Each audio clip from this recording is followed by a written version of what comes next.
Assalamualaikum warahmatullahi wabarakatuh.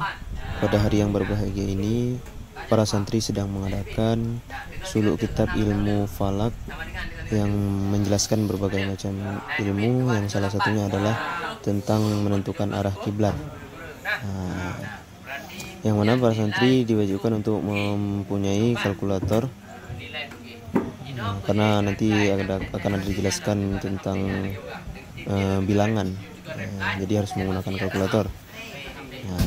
Ini ada Tengku Rizky kita, guru kita, yang ikut serta dalam mengikuti suluk kitab. Beginilah suasana terkini.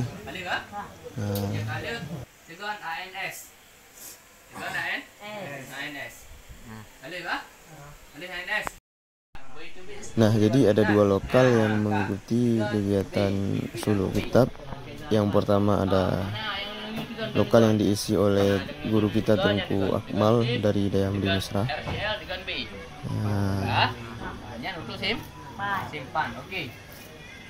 Dan ada satu lagi nanti kita akan review sana. Nah, jadi modal kitabnya begini, mengenal istilah dasar ilmu falak. Nah, itu contoh kitabnya.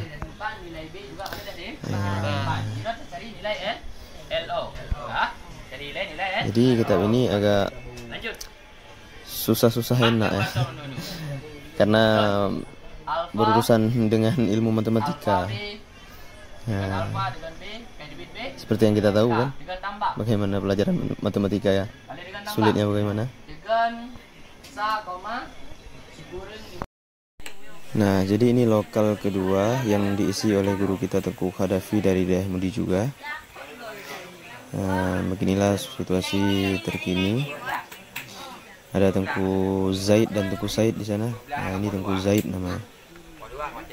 Beliau keponakan dari guru kita Abia. Ada Tengku Aftal juga di sana. Ada Tengku Fadil. Jadi beginilah situasinya. Nanti kita lihat bagaimana cara penjelasannya. Itu kita lihat sama-sama. Begitu cara penjelasan mengenai ilmu falak ini. Belum dipelajari saja sudah kelihatan sulit. Tapi yang namanya menuntut ilmu nggak ada yang mudah. Tapi bagaimana cara sesuatu yang sulit itu, dengan sebab usaha maka sesuatu itu akan mudah dengan cara berusaha. Sekian dan terima kasih. Wassalamualaikum warahmatullahi wabarakatuh.